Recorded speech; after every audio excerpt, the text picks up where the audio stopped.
Hi, this time we're going to talk about multiband harmonizer, a great tool to add extra harmonic parts to your audio. It can be a vocal or solo instrument that you want to enrich by beautiful harmonies. Or perhaps you're looking for some more interesting effects. multiband harmonizer is capable of them too.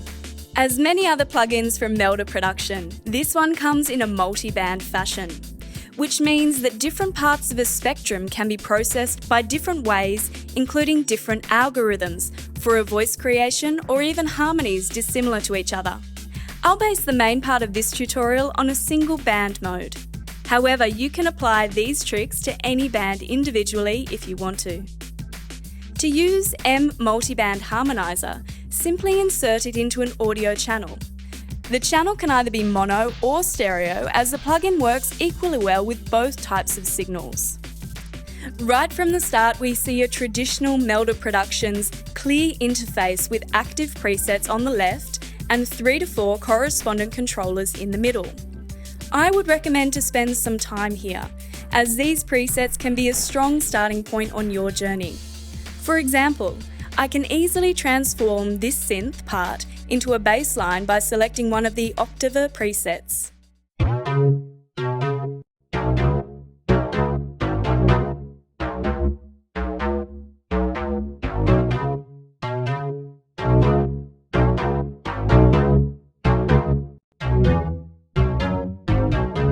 Or perhaps you're going to lay down a pad sound using an analog mono synthesizer and you want to quickly check how it will sound later on with all harmonies.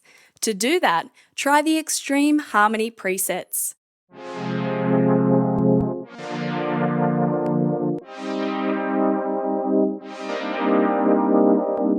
So, how it all works? To find out, we need to open the plugins editor and explore its parameters.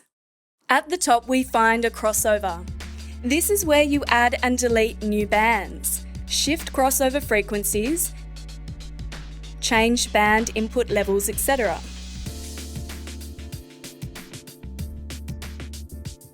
Right-click on it and you'll see a whole list of commands in a pop-up window that can be applied here.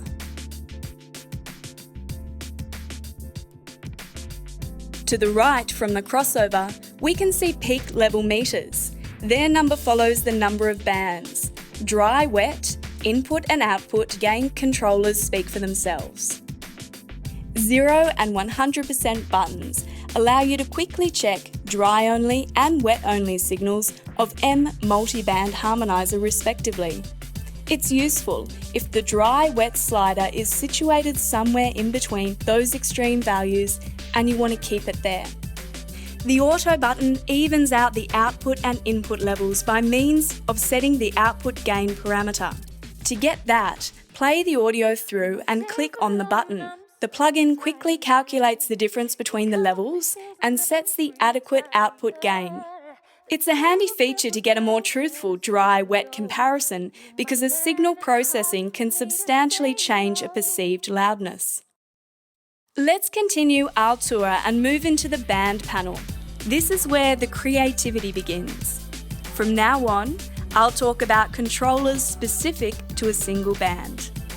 The band panel is divided into 3 sub-panels: sound settings, global pitch, and harmony. The first one is where you'll make choices about overall sound quality, sound settings such as selecting a pitch shift algorithm and adjusting its parameters. Dry-wet slider sets the ratio between the original and harmonized sounds. In the multi-band mode, it sets the dry-wet ratio for a specific band. The plugin offers 3 main types of algorithms, and each of them has 2-3 variations. Speaking of a pitch shift sound quality, they all have their pros and cons. In the granular mode, the incoming audio gets recorded and split into small pieces, also known as grains. Each piece is looped. If we change the loop speed, we'll change the audio's pitch. The faster the speed, the higher the pitch, and vice versa. This method helps to keep the original signal's timing. However, it suffers from Mickey Mouse effect. That is, the further deviation from the original pitch, the less the new voice resembles the original. My days were long, I'm so tired. Kick off my heels and then retire. The granular mode has two options, the granular and granular adaptive. The adaptive mode usually gives a better result. The main controller responsible for the quality of pitch shifting is the grain size. Granular adaptive. The table set with candles in a soft glow. With you, my man, it's hard for me to say no. Granular. The table set with candles in a soft glow. With you, my man, it's hard for me to say no. Another interesting feature here is strumming. This controller sets a delay time for pitch shift voices. It can simulate a strumming style which guitarists use or time differences that usually happen when several performers sing together.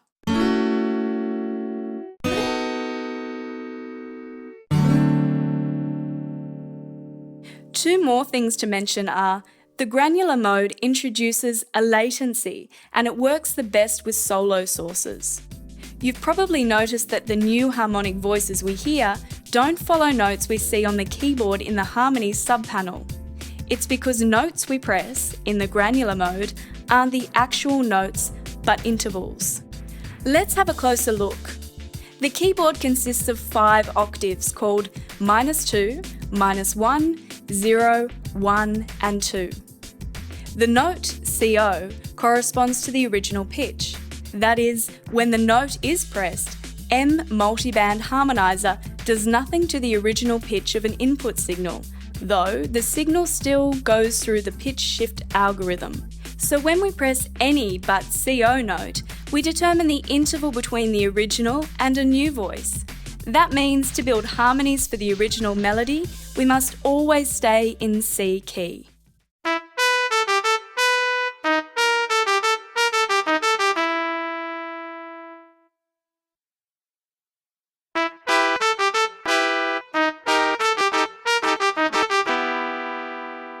To trigger the notes on the keyboard, I used a MIDI track whose output was sent to the plugin's MIDI input.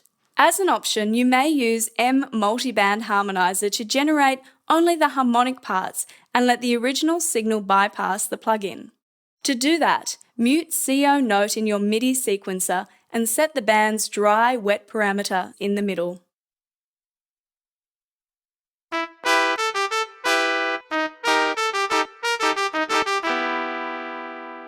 The next mode is the vocoder. However, don't confuse it with a classic vocoder like MVocoder, for example. This algorithm uses a phase vocoder, which is a completely different thing. It's suitable for pitch shifting of polyphonic sources and it comes in 3 versions. The first, called Vocoder Low Latency, induces the shortest latency and provides the worst quality. The Vocoder High Quality gives the best sound but introduces the longest latency. Finally, the vocoder mode is situated between the previous 2. Let's hear them in action.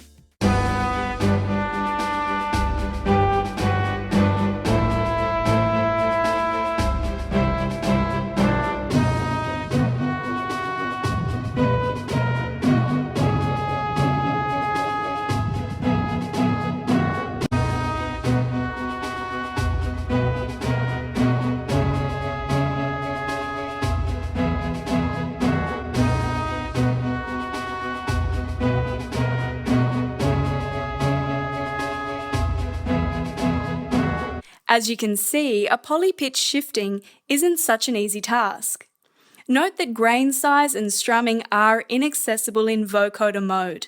Instead, we've got the sharpness controller, which defines a tonal character of new voices.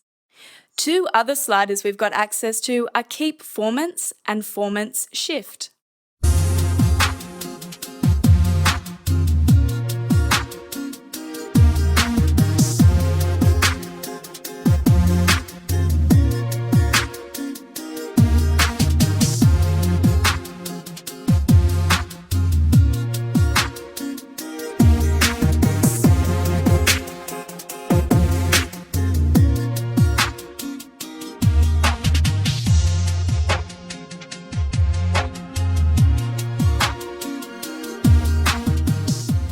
One can tell that the last three controllers we've just learned don't influence the quality of pitch shifting as such, rather they can be used for creative purposes.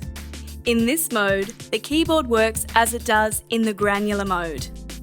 In the harmonizer mode, the plugin completely ignores the original pitch of a signal and follows only MIDI note and pitch bend commands.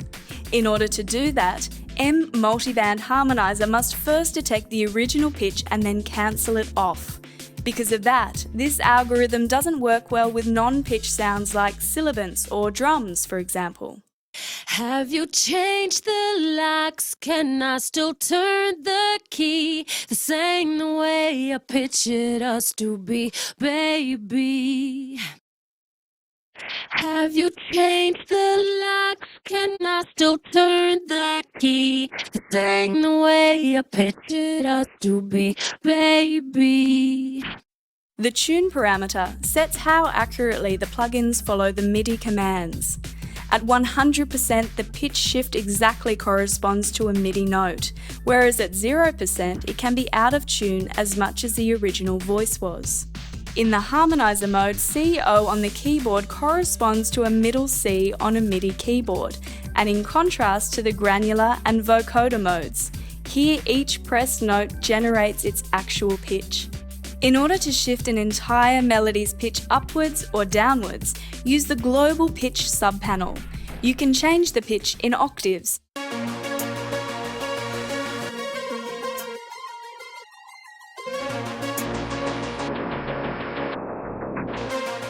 Semitones,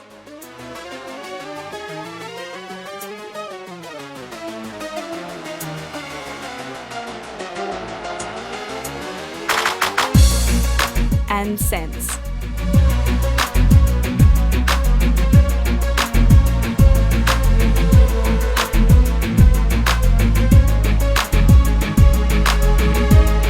You can also assign pitch bend MIDI controller to shift the pitch.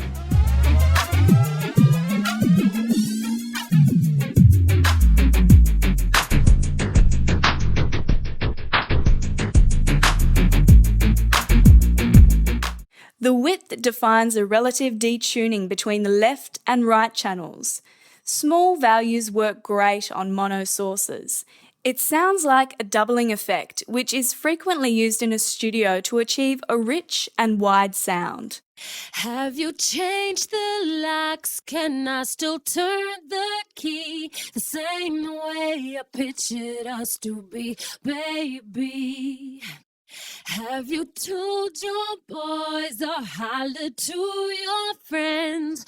Burned the pictures of us hating me until the end. We're already familiar with the keep formants and formants shift controllers. They define how accurately multiband harmonizer must produce the original qualities of the source, such as its tone and timbre. The formants shift can easily transform one performer into another.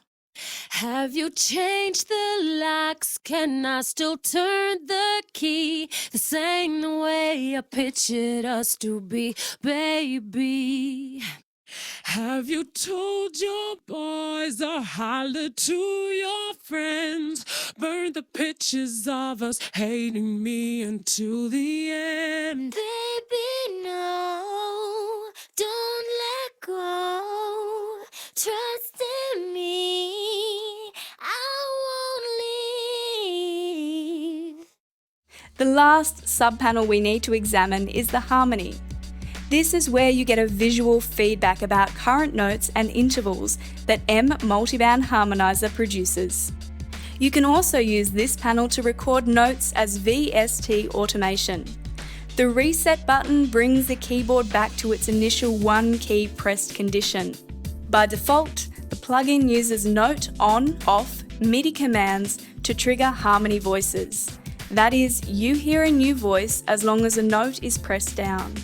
However, you can use an envelope for a voice volume control. To do that, click on the envelope button to open a pop-up window. Turn the envelope on. Make settings you like. Now, if you send some MIDI notes into multiband harmonizer, they will trigger the envelope.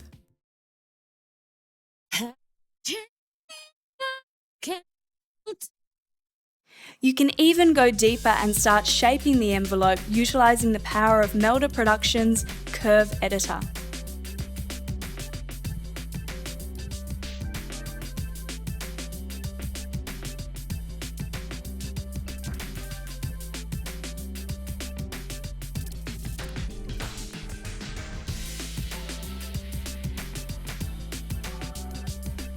Originally, multiband harmonizer was built for harmonizing solo instruments and vocals.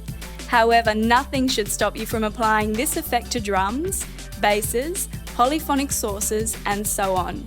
Here is me applying pitch shifting to rather boring tambourine part. I'll start from the original track. And now I'm mixing in multiband harmonizer.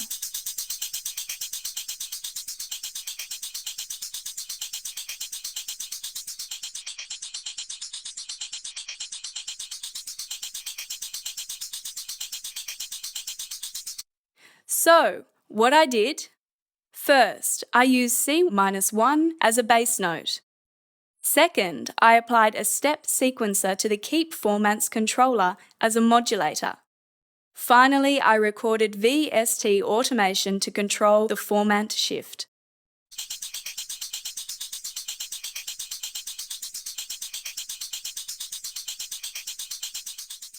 Here is another example of what you could do to a drum loop.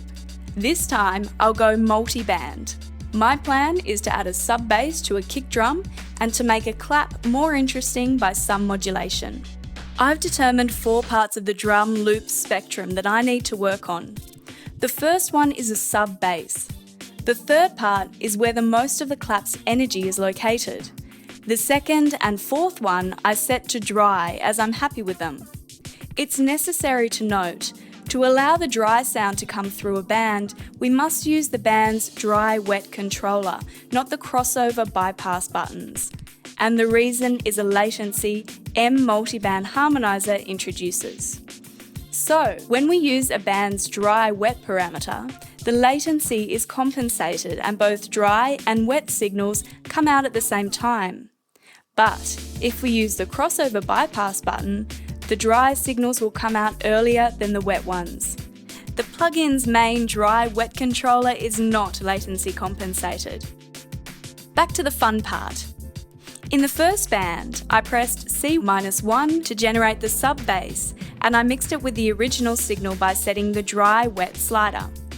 I also increased the band's input level in the crossover to get the same level as the band originally had.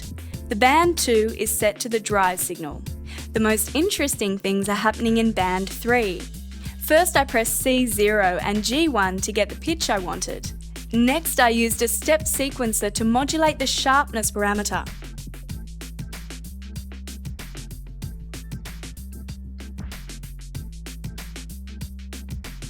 And an LFO to control the formant shift.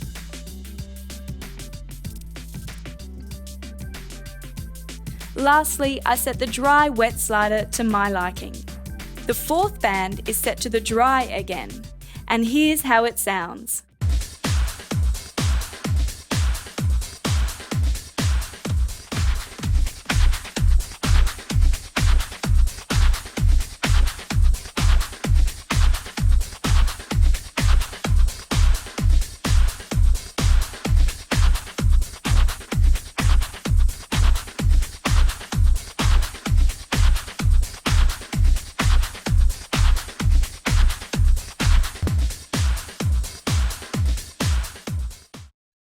That's all from me, but I'm sure you'll find many more applications for the multiband harmonizer than I did.